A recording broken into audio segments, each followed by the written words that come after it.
Hi guys, and welcome back to my channel, or welcome if you're new. Today we're going to do the finale for Pan That Palette or Pan Those palettes. I have a baby Pan That palette in here. I also have not that big of a palette, but it contains 48 shades. So one of them I'm trying to use up, the other one I've been trying to hit pan on in every shade.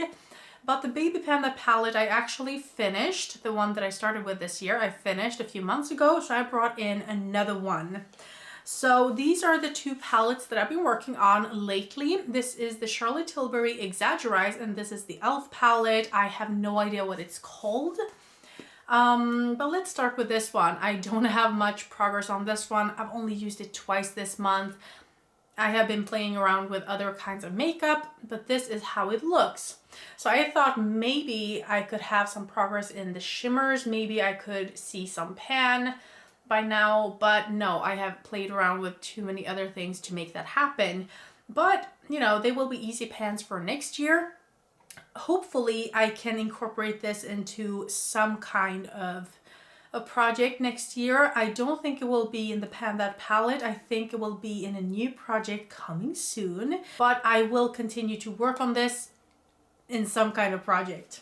So stay tuned for that. Subscribe if you haven't already to see that. As for the weights of that one, I have actually found my scale. So I went from, this is 2 months ago, mind you, I haven't used this that much since then, but I went from 53.28 grams to 53.02 grams, which means I have reduced the weight by 0.26 grams. So not a great weight difference there. However, for my e.l.f. palette, I have the best month yet, which, you know, I needed because I think we ended last month with 5 brown shades, 1 blue and 1 green that I needed to hit pan on.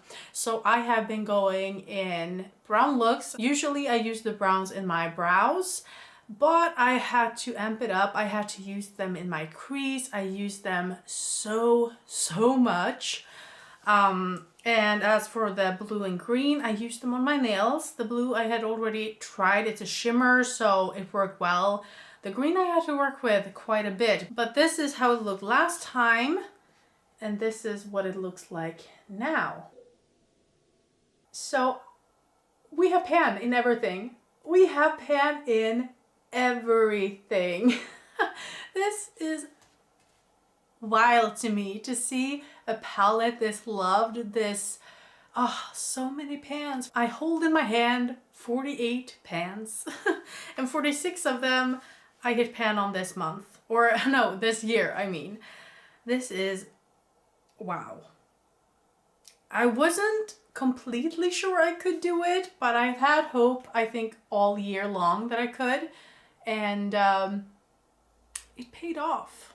That hope paid off. I mean, look at that. So we hit pan on, I think, 7 shades this month. So the only thing I can say now that is a little bit interesting, perhaps, because I have talked about this palette so much, but I have tried for the first time, well, not for the first time, but for the first time with some directions on how to use matte shadows as nail polish. Because usually I go in with a base, I let it dry, and then I use shimmers, and then I go in with another base or top coat. And that's how I do it. And you use a lot of shadow that way. However, when you want a matte shadow to stick, you actually have to not let the base dry before you apply the shade. It has to be a little bit tacky. However, if it is a little bit tacky, the brush actually picks up the base. But I have since seen people use their fingers to apply the shades, and I've never done that. I don't know, maybe it would work better if I used my finger to pick up the shades, and it was really hard. This was a really beautiful shade, a lot darker than I thought it would turn up. It was so hard to get an even coat. I didn't really get an even coat, but then I used this gold flakes to have all over the nail. So you could definitely see the green shine through, but the gold flakes actually kind of covered up the unevenness of the green coat, let's say.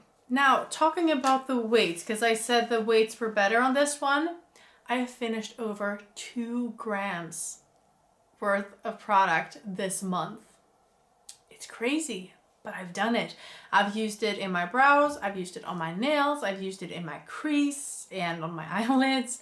I have used this so much in the beginning of the month especially, but now I've begun using other kinds of shades and using the rest of my collection and just playing around. It's been a lot of fun. I am so happy to have pans in all of this palette. I'm happy that I have at least one pan in this one. I think overall this project has been successful once again. Last year I had a palette with I think 20 or 24, 25 shades or something that I wanted to hit pan on. I did. This year I had a palette with 48 shades that I wanted to hit pan on and a 3-pan palette that I wanted to finish, which I did. Next year I'm going to try to finish a big palette or a bigger palette.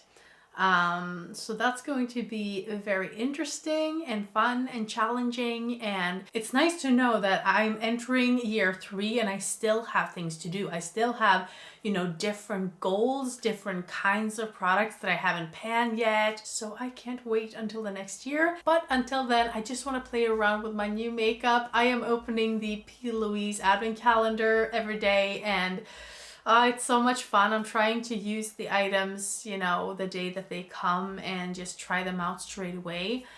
And yeah, it's a lot of fun. So that's what I have to say about that.